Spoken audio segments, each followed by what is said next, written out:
Hello everyone, welcome to Genic education. Dear, हम लोगों ने थ्योरी ऑफ मशीन में कौन कौन से चैप्टर स्टडी कर लिया है, मैकेनिज्म पढ़ लिया है, इसके बाद हमने गियर पढ़ा, गियर ट्रेन पढ़ लिया है और आज हम एक और नया चैप्टर स्टार्ट करने चल रहे हैं जिसका नाम है डायनेमिक फोर्स एनालिसिस। तो इस चैप्टर में बड़ा आपको अच्छा लगेगा, बहुत ही मजा आने वाला है। तो चलिए निकलते हैं एक नए सफर पे, एक नई उमंग और नए जोश के साथ मिलते हैं इस सफर में कि क्या है डायनेमिक फोर्स एनालिसिस। देखो यार, डायनेमिक फोर्स एनालिसिस ये चैप्टर का नाम है, डायनेमिक फोर्स एनालिसिस।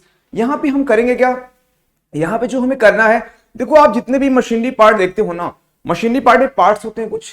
तो मशीन अगर कोई है वहां पे कोई पार्ट्स होंगे। जैसे अगर सपोज कर लें हम सिंगल स्लाइडर क्रैंक मैकेनिज्म की बात करें तो वहां पे पिस्टन होता है, कनेक्टिंग रॉड होता है और क्रैंक भी होता है। तो उन पार्ट्स पे जब फोर्स अप्लाई होता है, कुछ भी इफेक्ट पड़ता है, तो वहां पे कुछ डिस्प्लेसमेंट होगा। फिर क्या होगा, डिस्प्लेसमेंट भी होगा, वेलोसिटी होगी, एक्सेलरेशन भी आएगा। तो वेलोसिटी आई, एक्सेलरेशन, डिस्प्लेसमेंट, इन चीजों को हम डिटेल यहाँ पे स्टडी करेंगे इस चैप्टर में कि उस पार्ट पे जितने ही पार्ट्स होते थे, पिस्टन पे पढ़ा तो पिस्टन पे स्टडी करेंगे हम कि कितना डिस्प्लेसमेंट वहां पे होता है। फिर इसके बाद हम वेलोसिटी की बात करेंगे कि मतलब कहने का ये मतलब है कि जितने पार्ट्स होते हैं मशीन में, जितने पार्ट्स होंगे उन पार्ट्स पे फोर्स की वजह से क्या इफेक्ट पड़ रहा है, उसकी स्टडी इस चैप्टर में होती है। तो डायनेमिक फोर्स एनालिसिस चैप्टर का नाम है। आइए हम इस पर डिस्कस करते हैं। हम जो फर्स्ट केस लेंगे सिंगल स्लाइडर क्रैंक मैकेनिज्म का ही लेंगे। जैसा कि फिगर बना है आप देख के समझ गए होंगे। हम बात यहाँ पे ही करेंगे क्योंकि आपके सिलेबस में इसी के बारे में ज्यादा बताना है, तो इसी के पे हम डिटेल में स्टडी करेंगे। बाकी आप अलग अलग फोर्स स्टडी कर सकते हो बट कोई जरूरत नहीं है आपके लेवल पे। तो आज हम बात करेंगे सिंगल स्लाइडर क्रैंक मैकेनिज्म की डायनेमिक एनालिसिस। तो करते हैं डियर, डायनेमिक फोर्स एनालिसिस में डायनेमिक एनालिसिस हमें करना है। इसको हम काइनेमेटिक भी बोल सकते हैं बट लिखते हैं डायनेमिक। ओके डियर, कोई जरूरत नहीं है। Dynamic analysis, dynamic analysis of single slider crank mechanism से तो आप बहुत अच्छे से रूबरू हो गए हो आई थिंक, क्योंकि आपको तो मैकेनिज्म बहुत बार पढ़ाया गया है कि नहीं dear. Dynamic analysis of single slider crank mechanism. तो आपको जैसा फिगर दिख ही गया है, फिगर आपको डियर दिख गया है ना। तो फिगर में आपको क्या चीज समझ में आ रही है, आपको ये समझ में आ गया है कि ये हमारा क्या है, क्रैंक। लिख दूं क्या कि पता है, दिस इज क्रैंक। चेंज करके लिख देता हूं कलर और भी आपको अच्छा लगेगा। This is crank, this is connecting rod,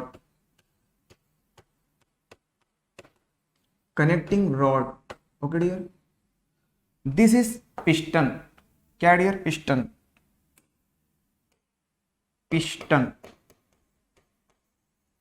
आपको पता है ये सारी चीजें आपको दिख गई। ये तो सिलेंडर है, तो पता ही है ना, कोई जरूरत नहीं है इतना पता करने की ज्यादा। तो आपने देखा सिंगल स्लाइडर क्रैंक मैकेनिज्म में कि आपको ये सारे पॉइंट्स दिख गए। आइए हम बात करते हैं कुछ अलग चीजों की। ये हमारा क्रैंक है, क्रैंक रेडियस कितना है, आर। इसको लेंथ भी बोल सकते हो, लेंथ है, क्रैंक की लेंथ कितनी है, आर। और जो कनेक्टिंग रॉड है उसकी लेंथ कितनी है, एल। ये दिखाया गया, आपको समझ में आ ही गया होगा। ये पिस्टन है, पिस्टन हमारा इधर उधर मूव करेगा और क्रैंक कौन सा मोशन करेगा, रोटरी मोशन। और हमारा पिस्टन कौन सा मोशन करेगा, ये हॉरिजॉन्टल रेसिप्रोकेटिंग मोशन। तो इस पूरी असेंबली से चेंज ही क्या होता है, रेसिप्रोकेटिंग मोशन में किसमें चेंज होता है, रोटरी मोशन। यही होता रहता है ना, बस ठीक है। तो क्रैंक रोटेट करेगा, पिस्टन इधर उधर रोटेट हमारा करता, क्या करता रहेगा, रेसिप्रोकेट करेगा। पिस्टन हमारा फर्स्ट पोजीशन में यहां था, इसके बाद फिर इधर जाएगा क्योंकि ये रोटेट कर रही है ना, फिर आएगा, फिर इधर आएगा, ये इधर उधर रोटेट करता रहेगा। मींस एक दो सेंटर होते हैं ना, एक आईडीसी और एक दूसरा ODC, inner dead centre and outer dead centre, outer dead centre और इनर डेड सेंटर। तो इसके बीच में करता रहेगा, डिस्प्लेसमेंट होता रहेगा ना। तो हम फर्स्ट केस में क्या निकालेंगे, डिस्प्लेसमेंट। फिर क्या निकालेंगे, वेलोसिटी कितनी आती है, किसकी, पिस्टन की बात होगी। आज केवल बात पिस्टन की होगी, इसके बाद फिर नेक्स्ट कनेक्टिंग रॉड, फिर क्रैंक, सबकी बात होगी। बट आज की जो बात होगी वो किस पे बात होगी, पिस्टन की बात होगी डियर। तो आइए देखते हैं कितना डिस्प्लेसमेंट होता है। ये पॉइंट आपको ए डैश दिखाया गया है, ये कनेक्टिंग रॉड और क्रैंक पॉइंट ए दिखाया गया है। इस यहां से एक परपेंडिकुलर ड्रॉ किया गया है एम, और ये एंगल। आइए एंगल की बात करते हैं, थीटा और बीटा कौन कौन से एंगल है। एंगल दिखाया गया थीटा एंड बीटा, दो एंगल आपको दिखे हैं। जो थीटा एंगल है वो क्रैंक का एंगल है कहां से डियर, ये कौन सा एंगल है, ये कौन सा लाइन है, line of stroke, angle between crank and line of stroke. Okay dear, line of stroke ही तो है ये, दिस लाइन। और बीटा एंगल क्या है, एंगल बिटवीन कनेक्टिंग रॉड, क्या डियर, कनेक्टिंग रॉड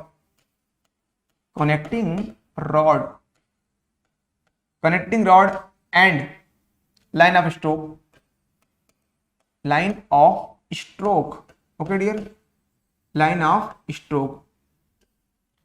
तो आपको कुछ बातें समझ में आई थीटा और बीटा के बारे में, एल की बात होगी, आर की बात हो गई, और अब बात हम करेंगे कि कितना डिस्प्लेसमेंट होगा अगर फर्स्ट पोजीशन बी डैश थी, पिस्टन की स्टार्टिंग पोजीशन बी डैश थी, तो जब ये इधर मूव किया मींस क्रैंक इधर जब रोटेट करेगा तो ये पिस्टन इधर चलना स्टार्ट करेगा, तो उस पॉइंट तक कहीं गया, मान लो कि ये कितना डिस्प्लेसमेंट कितना हुआ इसमें, एक्स, कितना हुआ डियर, एक्स हुआ, एक्स डिस्प्लेसमेंट होता है पिस्टन का, इसको हमको फाइंड आउट करना है कितना डिस्प्लेसमेंट हो, जो ये एक्स डिस्प्लेसमेंट हुआ है कितना होता है, इसको हम मैथमेटिकल फॉर्म में फाइंड आउट करते हैं डियर। चलिए इसको करेंगे, बट उसके पहले आपको एक बता दें, ऑब्लिक्विटी रेशियो कुछ होता है, ऑब्लिक्विटी रेशियो कितना होता है, इसको देखो आप, एन से डिनोट करते हैं, सॉरी ईटा बन गया, एन से डिनोट करते हैं डियर, किससे, एन से, और होता कितना है, एल अपॉन आर, जो एल अपॉन आर होता है dear, this is L upon R. L upon R क्या होता है, obliquity ratio, means connecting rod की लेंथ और क्रैंक की लेंथ से डिवाइड कर दिया जाए, और ये ऑलवेज क्या होगा, ग्रेटर देन 1, पता है ना, क्योंकि कनेक्टिंग रॉड हमेशा ज्यादा होगी, किससे, क्रैंक से ज्यादा होगी डियर, जब ज्यादा होगी तो पता है ये डिवाइड करेंगे तो ज्यादा आएगा, 1 से ज्यादा ही आएगा ना, बस हो गया, इसको लिखे रहो, इसकी यूज पड़ेगा, इसलिए मैंने इसको कर दिया है। बाकी हम निकालते हैं अब डिस्प्लेसमेंट, फर्स्ट निकालेंगे displacement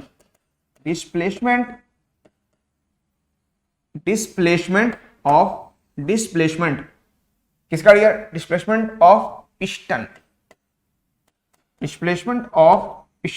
okay dear, displacement of piston, displacement निकालना है, एक्स है, ये बात आपको समझ में आई क्या, वेरी गुड, एक्स है, तो ये बताओ कि x है मींस बी बी डैश या फिर बी डैश बी, इतना हमें फाइंड आउट करना है, बी डैश बी को कुछ और लिख सकते हैं क्या हम, बी डैश बी को हम कुछ और लिख सकते हैं, बी डैश बी, इसको कुछ अगर ऐसा लिखना चाहें, बी डैश ओ, यहां तक B dash O minus B O, कोई प्रॉब्लम तो नहीं है, अगर इतना लिखना चाहें कोई प्रॉब्लम तो नहीं है, बी ओ, अरे इतना पूरा लिया फिर इतना रिमूव कर दिया, बी बी डैश तो होगा, इतना ही बचेगा ना, अच्छी बात, ये तो समझ में आ ही गया होगा आपको, आई थिंक इसमें था ही क्या कि जो समझ में ना आए।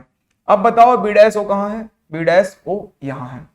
अच्छा ये बताओ, ये पिस्टन जो हमारा है स्टार्टिंग पोजीशन इसकी बी डैश पे होगी ना, जब स्टार्टिंग पोजीशन इसकी बी डैश पे होगी मींस जब ये यहां चल के आ जाएगा यहां पे, तो उस टाइम पे जो ये पॉइंट ए है ये ए डैश पे होगा, मींस पूरी की पूरी कनेक्टिंग रॉड जो हमारी कैसे होगी, वो हॉरिजॉन्टल होगी, पूरी कनेक्टिंग रॉड ए पॉइंट हॉरिजॉन्टल होगी, वो इनिशियल स्टेट में होगी, एल और आर यहां तक होगा, तो उस केस में क्या होगा, L plus R equal to कितना हो जाएगा, बी डैश ओ, तो यहां पे हम लिख सकते हैं एल प्लस आर, लिख सकते हैं, ओके वेरी गुड।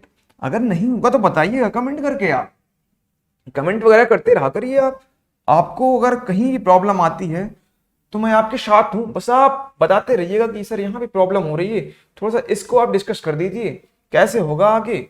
आइए हम बात करते हैं बीओ को कुछ और लिख सकते हो क्या, हम बीएम प्लस एमओ कर सकते हैं, बिल्कुल कर सकते हैं, देखो बीएम प्लस एमओ कर दो, कोई नहीं, इजी होता है, कहते हैं करने से होता है ना। एल प्लस आर कोई नहीं, कर देते हैं एल प्लस आर, ये चीजें यहां से होंगी, ब्रैकेट में कर दो, माइनस बीएम कितना है, बीएम इतना है, इसको भी हम एंगल के फॉर्म में लेंगे। अच्छा ये बताओ अगर कॉस बीटा यहां ले लें, ये वाला फॉर्म एल के ले तो कॉस बीटा आ जाएगा, नहीं समझ में आ रही मेरी बात? मैं कहना चाह रहा हूं in triangle ABM, in triangle ABM cos beta लगाओ, कितना आएगा? कॉस बीटा इक्वल टू क्या होता है? Base upon hypotenuse. तो बेस कितना है? बीएम और हाइपोटेन्यूज एल, तो कितना आ जाएगा बीएम? एल कॉस बीटा आ जाएगा क्या? बिल्कुल आ जाएगा, एल कॉस बीटा आया क्या? L cos beta. सिमिलरली ऐसे ही एमओ, एमओ कितना आ जाएगा? R cos theta, R cos theta. ये चीजें यहां से आ जाएंगी, जब यहां से आ जाएंगी तो आगे बढ़ जाओ, बढ़ जाओ आगे। आर ले लो कॉमन, आर को ले लो कॉमन, कितना आ जाएगा? 1 और ये माइनस लग जाएगा, कितना हो जाएगा? कॉस थीटा, इतना होगा क्या? बाकी यहां से लो प्लस, एल लो कॉमन, 1 माइनस कॉस बीटा, कितना आएगा? कितना आएगा? देखो जल्दी से लिखो, इसके बाद हम आगे बढ़ते हैं। जल्दी से इसको लिख के बताओ, फिर इसके बाद हम आगे चलेंगे, तब आगे डिस्कशन हमारा बढ़ेगा, फिर चीजें और आसान हो जाएंगी आपके लिए। तो जल्दी से पॉइंट को नोट करते रहो, जल्दी जल्दी करते रहिए आप, फिर हम आगे चलेंगे तो आपको और अच्छा लगेगा। आइए थोड़ा सा ट्राइंगल, इसको ये वाला फिगर नीचे करते हैं, फिर आपको कुछ और दिखाता हूं मैं। अगर हम बात करें ट्राइंगल, एक बार ये वाला ले और एक बार ट्राइंगल ये ले, in triangle A B M, in triangle A B M, in triangle A B M, A B M कितना हो जाएगा डियर? यहां पे हम अगर ले साइन, क्या लेते हैं डियर? हम साइन ले तो कितना आ जाएगा? ए एम, ए एम निकलेगा। A M equal to sine beta लगाओ, परपेंडिकुलर अपॉन हाइपोटेन्यूज, तो कितना हो जाएगा? परपेंडिकुलर ए एम, तो क्या आ जाएगा? एल साइन बीटा आएगा क्या? अब इन ट्राइंगल बात करें हम दूसरी वाली जो ये है ए ओ, ए एम ओ, तो क्या आएगा? ए एम ओ, तो क्या आ जाएगा डियर? यहां से एम ए निकालो, ए एम निकालो, ए एम निकालोगे कितना आ जाएगा? आर साइन थीटा, कितना? आर साइन थीटा आएगा क्या? आ जाएगा बस, तब तो इजी है। ए एम इक्वल कर दो, कोई दिक्कत कोई प्रॉब्लम नहीं है। L sine beta equal to R sine theta, यहां से साइन थीटा निकालो, कितना आता देख के बताओ? Sine theta equal to sine beta upon, ये एल है, आर जाएगा नीचे, तो ये एल है और ये आर। ये बातें आपको समझ में आ रही हैं क्या? या फिर हम साइन बीटा लें, साइन बीटा ले लें क्या? अगर आपको प्रॉब्लम ना हो तो हम साइन बीटा ले लें, साइन बीटा लेंगे तब कोई प्रॉब्लम तो नहीं है आपको? आई थिंक नहीं है, हम साइन बीटा ही लेते हैं। साइन बीटा ले लो, कोई प्रॉब्लम नहीं होगी आपको, तो साइन बीटा आप लेते हैं। करते क्या है, हम साइन बीटा यहां से लिख लिए। देखो साथ साथ आप नोट करते रहना, मैं आपको टाइम देता हूं इसलिए कि आप जल्दी से इसको नोट करते रहो, क्योंकि नोट नहीं करोगे ना तो नोट नहीं मिलेगा। साइन बीटा है तो इस तरह से यहां से आ जाएगा साइन थीटा, और फिर क्या हो जाएगा? आर इधर गया, एल उधर, तो वहां से आपको कुछ मिलेगा, आर इधर एल इधर, तो एल बाई आर आया क्या? तो यहां से आपको साइन बीटा अगर निकालोगे, साइन थीटा और एल बाई आर होता क्या है? एल बाई आर आपको बताया गया था एन होता है, सब ने कहा कि एल बाई आर एन होता है, हमने ऐसे करके लिख दिया, ऑब्लिगेटरी रेशियो भाई, और कुछ नहीं। तो ये आप रेक्टेंगल बना लेना, क्वेश्चन वहां से भी आ जाता है। इसको देखते हैं, आपने ट्रिग्नोमेट्री में पढ़ रखा होगा sine square beta plus cos square beta equal to 1, पढ़ रखा है कि नहीं? देख के बताओ, इस फार्मूला से कभी आप परिचित रहे हो कि नहीं रहे हो? अगर नहीं रहे हो तो बता देना, तो फिर हम आगे बढ़ जाएंगे। नहीं रहोगे तो सबने देखा है, मुझे पता है, जो इसको ना पता हो कमेंट कर देना। यहां से कॉस स्क्वायर बीटा निकालो, कितना आएगा? 1 माइनस साइन स्क्वायर बीटा आएगा। चलो अच्छी बात है, आएगा तो 1 लिखो, साइन स्क्वायर बीटा अभी यहां पे निकालो, उसी को पुट अप कर दूं, कितना आएगा? ये इक्वल है भाई, देख लो इक्वल है, वो कुछ और मत समझ लेना। This is equal, this is equal, क्या डियर? इक्वल है ये। आप समझ में आ रहा है ना? ठीक है, समझ में आना चाहिए बस। ये 1 minus sine square beta, sine beta की वैल्यू पुट अप करो, क्या आ जाएगा? Sine square theta upon sine square theta upon N square, sine square theta upon N square. ये तो हो गया, अच्छी बात है। और कर लो सॉल्व इसको, N square minus sine square theta upon N square. ये आ गया कि नहीं? अगर ये चीजें आपको मिल गई हैं तो हम बढ़ते हैं अब इसके आगे और फिर पुट अप करेंगे जो इसके पहले हमारा फार्मूला आया हुआ था डिस्प्लेसमेंट का। हम चलते हैं वहां पे डियर, तो वहां से हमारा क्या चीजें फाइंड आउट हो जाएंगी, कुछ आप देख के बताओ। ये स्क्वायर को उधर कर दो, स्क्वायर रूट बन जाएगा। यहां से कॉस बीटा कितना आएगा आपका, स्क्वायर रूट एन स्क्वायर है, ये साइन स्क्वायर थीटा है अपॉन एन स्क्वायर। फिर और सॉल्व हो जाएगा तो यहां से आपका आ जाएगा N square minus sine square theta, ये स्क्वायर रूट में ही रहेगा, बाकी नीचे वाला जो डिनोमिनेटर में है वो एन हो जाएगा। कॉस बीटा की बात कर रहे थे। अब जो मैंने ये फार्मूला निकाला था डिस्प्लेसमेंट का, इसमें यहां पे ले जाके आप कॉस बीटा कर दो पुट अप, ठीक है, क्योंकि हमें थीटा के फॉर्म में पूरा इक्वेशन चाहिए, हमें पूरा इक्वेशन थीटा के ही फॉर्म में चाहिए डियर। इस पोर्शन को यहां से उठाओ, एक्स लिख लो, ओके कोई नहीं, आर लगा दो, 1 माइनस कॉस थीटा को ऐसे ही लिख दो, हूँ बहू ऐसे लिख दो, 1 minus cos theta, okay dear. चलिए फिर एल किया, एल की जगह पे थोड़ा सा चेंज करते हैं। अच्छा n equal to l by r होता है, n equal to l by r, तो l equal to n r कर सकते हैं, कर दो। कैंसिल आउट करने के लिए लिखा है और कोई बात नहीं थी, क्योंकि हमने सोचा कि कुछ कैंसिल आउट हो जाएगा, तो चीजें आसान करना हमारा पर्पस होता है ना, कि टफ करना आसान करना, कभी टफ करना मत बोलते ना। Okay N square sine square theta upon N, ये बातें आपको सुन के अच्छी लगी क्या?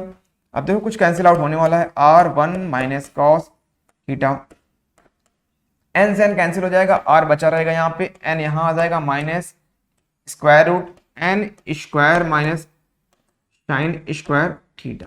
इतना आ गया है, तो आर आप ले लो कॉमन, और लोगे कॉमन तो ब्रैकेट में कुछ आएगा, और हमने ले लिया कॉमन, तो क्या आ रहा है ब्रैकेट में देख के बताओ, और जल्दी से उसको लिख लो। जो ब्रैकेट में आ रहा है उसको आप जल्दी से लिख लीजिए, जो भी आएगा आप उसको जल्दी से लिखेंगे तो फिर हमको बता दीजिएगा। ये आएगा 1 माइनस कॉस थीटा, आ गया, ब्रैकेट कर दो, plus N minus square root N square minus sine square theta. आया क्या? ये क्या था? ये आया हमारा sine square theta, square root ऐसे लगा रहा, इतना रहा, और स्क्वायर ब्रैकेट लगा दिया, तो ये चीजें यहां से हो गई। आपको x का एक सुंदर सा डिस्प्लेसमेंट का फार्मूला यहां से मिल गया, अंडर रेक्टेंगल इसको कर लो क्लोज, ओके डियर।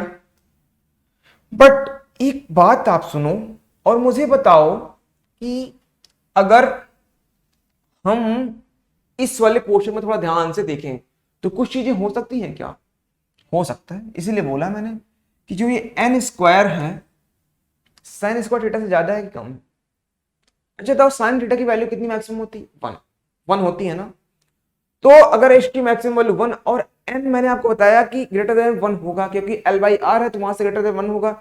अरे एन अगर ग्रेटर देन 1 है, एन इज ग्रेटर देन 1 मतलब 1 से ज्यादा है, तो इसका स्क्वायर और ज्यादा होगा।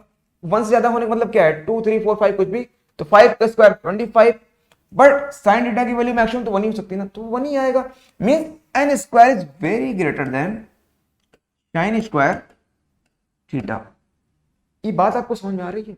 N square is very greater than sine square theta. अगर ये ज्यादा है तो क्या बोल सकते हैं इसको? तो हम नेग्लेक्ट कर सकते हैं इस वाले पोर्शन को, साइन स्क्वायर थीटा को नेग्लेक्ट कर दो, बस कर दो, एक्स लिखो,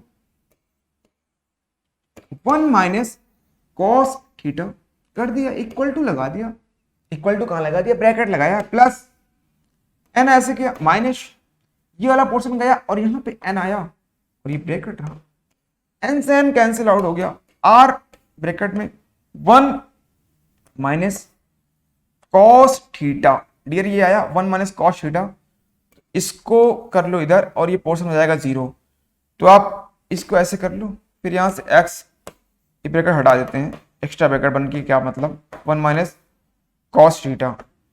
अब इसको अंडर रेक्टेंगल कर लो, एक सुंदर सा फार्मूला मिल गया।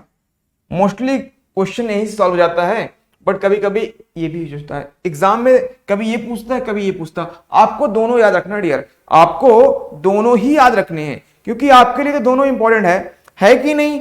तो इन पॉइंट्स को बड़े ही ध्यान से करिएगा। इसके बाद आइए हम जल्दी से वेलोसिटी डिस्कस करते हैं। हमने डिस्प्लेसमेंट निकाल लिया है किसकी डियर, पिस्टन की।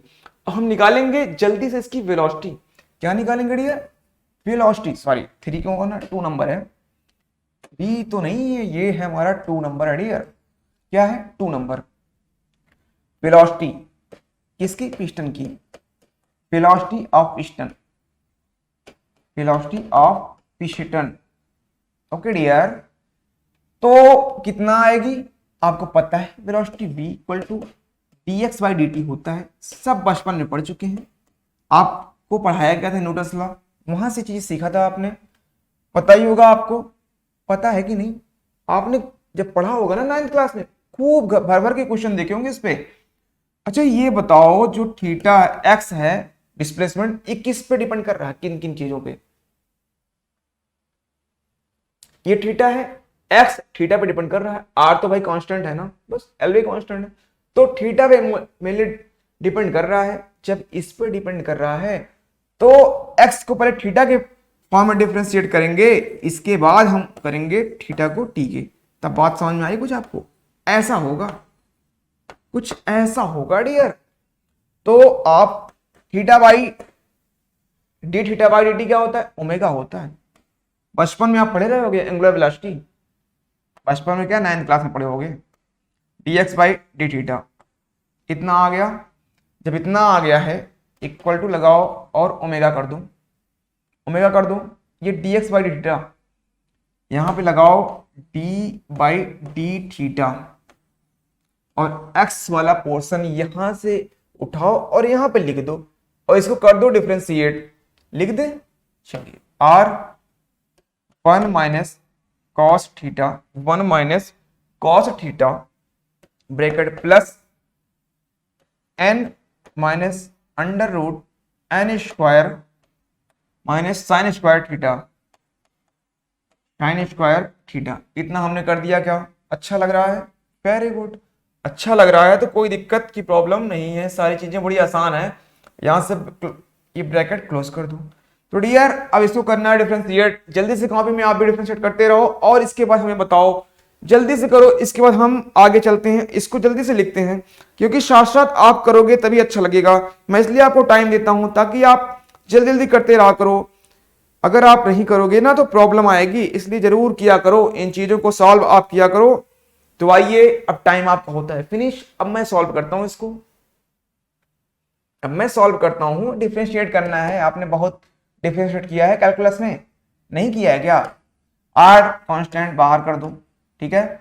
इसके बाद 1, ये आर बाहर आ गया, कोई दिक्कत नहीं है ना, 1 0 कोई दिक्कत नहीं है। कॉस थीटा डिफरेंशिएशन करोगे कितना आएगा, साइन थीटा, माइनस में आएगा, माइनस माइनस प्लस हो जाएगा, लिखने की कोई जरूरत नहीं है। तो ये हो जाएगा sine theta. Okay dear, plus ये पोर्शन हो गया, इसके 0 आया, ये माइनस था, और कॉस थीटा का डिफरेंशिएट करेंगे माइनस साइन थीटा आएगा, माइनस माइनस प्लस हो गया, साइन थीटा आ गया। अब ये क्या था डियर, एन, एन क्या है, एल बाई आर, मतलब 0, कोई मतलब होना नहीं है वहां पे। ओके, अब उस पोर्शन को माइनस पहले लगा लो, पहले से ही माइनस आप लगा ही लो, स्क्वायर रूट है। ये भी ब्रैकेट हटा दे, कोई दिक्कत तो नहीं है, लो मैं हटा देता हूं ब्रैकेट। ये प्लस है और ये माइनस हम लगा लेते हैं। ओके, एक ही स्टेप में सॉल्व करें, लंबा करने की क्या जरूरत है, कोई एकेडमिक एग्जाम थोड़ी ना देने बैठे हैं हम तो कंपटीशन के लिए पढ़ रहे हैं। ये क्या है, स्क्वायर रूट। जब स्क्वायर रूट रहेगा उसका डिफरेंशिएट करोगे तो क्या हो जाएगा, मीन्स ये पूरे की पावर 1/2 है ना, 1/2 है, 1/2 पहले लग जाएगा। और आपको पता हो डायरेक्ट चाहो तो लिख लो, स्क्वायर रूट नीचे आ जाएगा। ये बताया जाता है हम लोग को, जब आप लोग पढ़ते हो कैलकुलस में खूब सिखाया जाता है, अगर स्क्वायर रूट है नीचे आ जाएगा, माइनस लग जाएगा, 1/2 माइनस 1/2 स्क्वायर रूट इतना रहेगा, नीचे लग जाएगा। और नहीं समझ में आ रहा तो ये पावर 1/2 है, क्या होता है एक्स पावर एन का N, X power N minus 1, तो 1/2 था तो 1/2 नीचे आ गया, मतलब कि 1/2 इधर आ गया। इसके बाद इस पूरे पोर्शन का लिख दिया ऊपर, मतलब पावर कितनी जाएगी, एन माइनस 1, मीन्स 1/2 माइनस 1 कितना आ जाएगा, -1/2, नीचे आ गया पूरा portion. N square sine square theta, इतना आया क्या? वेरी गुड, ये पोर्शन आ गया। इसके बाद अब इस पोर्शन का डिफरेंशिएट फिर से होगा, तो कितना आएगा? एन स्क्वायर का कुछ नहीं, जीरो हो जाएगा, और बाकी पोर्शन क्या बचा हुआ है आपका? ये माइनस वाला माइनस ऐसे लग जाएगा। Sine square theta means two और क्या हो जाएगा? साइन थीटा, 2 साइन थीटा, और साइन थीटा करेंगे तो क्या आ जाएगा? Cos theta. डियर इतना आएगा ना, कॉस थीटा आ जाएगा। इसको ऐसे क्लोज कर देते हैं, ब्रैकेट कर दो क्लोज, ओमेगा आर, ये रहा हमारा साइन थीटा माइनस, ये रहा हमारा साइन थीटा माइनस। अब देखो कुछ सॉल्व करने की कोशिश करते हैं। ये 2 से 2 हो गया कैंसिल, माइनस माइनस हो जाएगा हमारा प्लस, ठीक है ना डियर? ये चीजें आपको समझ में आ रही हैं क्या? तो आगे हमारा क्या बचेगा? वहां पे साइन थीटा और कॉस थीटा, फिर उसको भी सॉल्व करेंगे बड़ी इजीली तरीके से, वहां पे सॉल्व हो जाएगा। जल्दी से आप नोट करते रहिए, फिर पॉइंट्स को हम आगे बढ़ाते हैं और डिस्कस करते हैं। फिर हम डिस्कस करेंगे। एक आप काम करो, इस 2 को कैंसिल आउट मत मारो, अगर कैंसिल मारेंगे ना तो फार्मूला काफी लंबा हो जाएगा। हम फार्मूले को और शॉर्ट करते हैं, हम 2 को इसको साइन के फॉर्म में चेंज करते हैं। ये साइन 2 थीटा हो जाएगा क्या? बड़ी आसानी तरीके से हो जाएगा। 2 sine theta cos theta, sine 2 theta होता है अपॉन, ये माइनस माइनस कर दो आप प्लस, काफी लंबा प्लस हो गया, प्लस। ओके डियर, अब ये पोर्शन 2 आया, square root N square minus sine square theta, square bracket लगा दो। ये पॉइंट जल्दी से आप नोट करिएगा, फिर हम आगे बढ़ते हैं। ये पॉइंट्स आई थिंक आपको क्लियर हो ही गया होगा। जैसे ही लास्ट में हमने डिस्प्लेसमेंट वाले में किया था, वैसे ही हम सेम यहां पे भी करेंगे कि एन स्क्वायर ज्यादा है। एक फार्मूला आप इसको नोट कर लो, दिस फार्मूला नोट आप कर ही लो डियर। ये रेक्टेंगल अंदर आप कर दो इसको close, under rectangle. Okay dear, तो फिर यहां से क्या? N square is very greater than किससे? Sine square theta. कैसे होता पता है ना, अभी बताया था, तो बताने की कोई जरूरत आई थिंक है नहीं। तो V omega R square bracket sine theta ऐसे का ऐसा लिख दिया, प्लस साइन 2 थीटा वहां पे है, अपॉन ये 2 रहने दो, यहां पे एन आ जाएगा, तो आ गया आपका इतना। इसको आप स्क्वायर क्या करना है, इसको ये वाला पोर्शन हमें अंडर रेक्टेंगल करना है। तो आपको एक इंपॉर्टेंट फार्मूला ये मिल गया और एक इंपॉर्टेंट फार्मूला ये मिल गया है। तो डियर हमने बड़े ही शानदार तरीके से क्या डिस्कस किया आज। हम कौन सा चैप्टर पढ़े डियर? Dynamic force analysis. वहां पे हमने क्या टॉपिक स्टार्ट किया? हमने डियर स्टार्ट किया था dynamic analysis of single sided crank mechanism. तो हम क्या क्या डिस्कस कर लिए हैं, जल्दी से एक बार देख लेते हैं क्या क्या पोर्शन डियर हो गया है आज की क्लास में। हमारी क्लास यहां से स्टार्ट हुई थी, डायनेमिक फोर्स एनालिसिस हमने डिस्कस किया, dynamic analysis of single sided crank mechanism discuss कर लिया है ना। फिर एक फिगर आपने देखा बड़ा ही सुंदर सा, किसका है? Single sided crank mechanism, piston थी, कनेक्टिंग रॉड और क्रैंक, ये चीजें यहाँ पे दी हुई थी। फिर हम चले डिस्प्लेसमेंट निकाला, हमने फाइंड आउट किया, कैसे किया सारी चीजें आपको पता है, एक बार आप प्रैक्टिस करोगे तो आ ही जाएगा। फिर हमारे वेलोसिटी पे डिस्प्लेसमेंट निकल गया, उससे से रिलेटेड क्या है हमारा वेलोसिटी। तो हम इन चीजों को निकाल लिए हैं। बाकी अभी हमें निकालना है, इसमें एक एक्सेलरेशन निकालना है, वो आप चाहोगे तो निकाल लोगे, कोई वहां पे प्रॉब्लम नहीं है। जैसे वेलोसिटी होती है ना, सेम ऐसे ही हम निकालेंगे एक्सेलरेशन, और इस बार डी बाई डी टी कर देना, मीन्स वेलोसिटी को डिफरेंशिएट कर देना, तो आपको एक्सेलरेशन मिल जाएगा, वो भी काफी इजी है। तो ये चीजें आपकी आसानी तरीके से हो ही जाएंगी, आप कर ही लोगे। मैं बता दे रहा हूं, आप करके लाना इसको। एक्सेलरेशन, एक्सेलरेशन, ओके डियर, क्या निकालना है? एक्सेलरेशन कितना होगा? A equal to d v by d t. कर लोगे ना? कर लेना, इसको करके लाना आप। ये चीजें आपको डी बाई डी टी करोगे तो आपको आ जाएगा। ये बड़ी आसान है, ये भी करना जैसे मैंने यहाँ पे किया था सेम ना, ऐसे ही आप इसको इस फॉर्म में चेंज करना, डी बाई डी थीटा करना, इसके बाद D theta by d T करना, फिर वहां पे पुटअप करना, ओमेगा लगाना। फिर इस बार जो आप उठाओगे इसको मत लेना, इसको लेना, इस वाले पोर्शन को मत लेना। मतलब कि v की प्लेस पे जैसे मैंने यहाँ पुटअप किया x को ना, वहां पे आप v को पुटअप करना, v को पुटअप कर लोगे आई थिंक। करने के बाद आप डिफरेंशिएट कर देना, जो आ जाएगा वो लास्ट में आपका आंसर हो जाएगा। तो आपको एक्सेलरेशन मिल जाएगा। क्या मिल जाएगा डियर? एक्सेलरेशन मिल ही जाएगा। तो आप उसको बड़ी आसान तरीके से कर सकते हो। कहो तो मैं कर ही दूं, कर देता हूं, क्यों आपको प्रॉब्लम दिया जाए। लो dv by d theta plus, sorry plus नहीं होगा, d theta by d t, तो ये डी थीटा बाई ओमेगा आ जाएगा into d by d theta. तो d by d theta bracket में आपका क्या आएगा, d by d theta bracket में, आपको ये वाला पोर्शन उठाओ, पी की प्लेस पे पुटअप कर दो, ओमेगा आर, और ओमेगा आर लिख दिया मैंने। इसके बाद ब्रैकेट लगाओ, स्क्वायर ब्रैकेट लगाओ, मत लगाओ, यहाँ पे लगाते हैं हम दूसरा bracket, small bracket. Okay dear, sine theta plus sine 2 theta upon 2n, इसको रखो और ब्रैकेट लगाओ। इसके बाद यहां से आपको ओमेगा है, कोई बात नहीं, ओमेगा स्क्वायर हो जाएगा, आर भी लग जाएगा, ये दोनों बाहर निकल जाएगा। पता है ना कैसे, क्योंकि ये कांस्टेंट है। इसके बाद ब्रैकेट लगाओ, अब थीटा के रिस्पेक्ट में डिफरेंशिएट कर दो, साइन थीटा क्या हो जाएगा, कॉस थीटा। अब यहां पे प्लस है, रहने दो, प्लस रहने दो, साइन 2 थीटा कितना होगा, कॉस 2 थीटा होगा, 2n तो ऐसे ही रहेगा। साइन थीटा क्या होगा डियर, कॉस 2 थीटा, और 2 थीटा क्या हो जाएगा, जल्दी से बताओ, सबको पता है, उसको भी आप कर ही लो। तो वहां से हमारा क्या आ जाएगा डियर, 2 और हो जाएगा, तो 2 लगा दो, 2 यहां लगा दो, 2 से 2 हमारा कैंसिल हो जाएगा, फिर नीचे क्या बचेगा, n बचेगा डियर, क्या होगा वहां पे, n आएगा। तो आपको एक सुंदर सा फार्मूला मिल गया एक्सेलरेशन का, a equal to R omega square cos theta plus cos 2 theta upon n, मिल गया ना। बड़ा ही अच्छा फार्मूला, सुंदर सा था। इसको अंडर रेक्टेंगल कर लो और इसको कर दो क्लोज, क्या करो डियर, क्लोज। तो आपको ये चीजें बड़ी शानदार तरीके से फाइंड आउट हो गई हैं। तो आप आज ने पिस्टन की क्या क्या निकाला, हम पिस्टन पे बात चल रही थी, सिंगल सडन क्रैंक मैकेनिज्म की पिस्टन की बात हो रही थी, हमने निकाल लिया वहां पे डिस्प्लेसमेंट, फिर क्या निकाला, वेलोसिटी, इसके बाद एक्सेलरेशन। अब हम जब नेक्स्ट क्लास में मिलेंगे तो वहां पे कनेक्टिंग रॉड पे देखेंगे, इसके बाद फिर हम देखेंगे क्रैंक पे, तो एक एक करके देखेंगे। तो आज की क्लास हम यहीं भी फिनिश करते हैं, मिलते हैं नेक्स्ट क्लास में एक नई उमंग और नए जोश के साथ, same time same place. Okay, thank you to all of you.